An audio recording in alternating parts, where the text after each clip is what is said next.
Tu veux savoir pourquoi certaines personnes arrivent à détruire psychologiquement leur partenaire? Tu veux savoir comment ça se fait sans jamais lever la main sur lui? Tu veux comprendre pourquoi certaines victimes finissent par perdre totalement confiance en elles, en leurs valeurs, pourtant qu'au début elles étaient fortes, brillantes et sûres d'elles? Alors écoute très attentivement cette vidéo, parce que les manipulateurs émotionnels utilisent des techniques psychologiques extrêmement puissantes. Et le pire, c'est que beaucoup de victimes ne réalisent même pas qu'elles sont manipulées avant d'être déjà profondément détruites émotionnellement.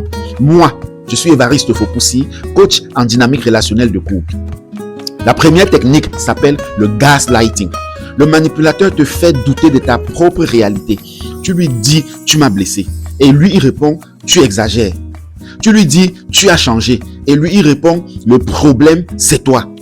Petit à petit, tu commences à ne plus faire confiance à ton intuition. Et ça, c'est extrêmement dangereux psychologiquement. Deuxième technique, le chaud et froid émotionnel. Aujourd'hui, il te couvre d'attention. Demain, il devient froid et distant. Puis, il revient encore affectueux. Ce mélange crée une dépendance émotionnelle énorme parce que ton cerveau commence à courir après les moments où il redevenait gentil.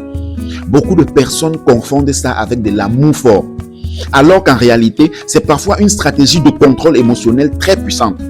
Ensuite vient le chantage affectif. Le manipulateur te fait culpabiliser dès que tu poses des limites. Tu demandes du respect et soudainement, c'est toi qui deviens le problème. Tu exprimes ta souffrance et il transforme immédiatement la situation pour te faire culpabiliser.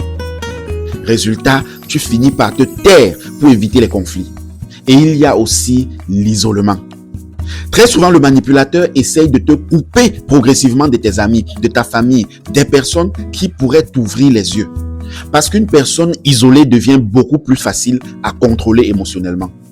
Mais le plus dangereux dans tout ça, c'est que certains manipulateurs détruisent progressivement l'identité d'une personne.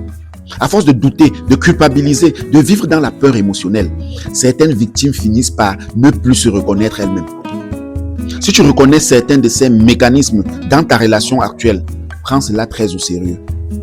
Et si tu veux comprendre profondément les dynamiques relationnelles, apprendre à ne plus te faire manipuler émotionnellement et reconstruire ton équilibre psychologique, rejoins mes analyses complètes et mes accompagnements. Abonne-toi. Retiens une chose et répète cela chaque jour en toi. L'amour ne te détruit pas. Ce qui est en train de te détruire n'est pas de l'amour.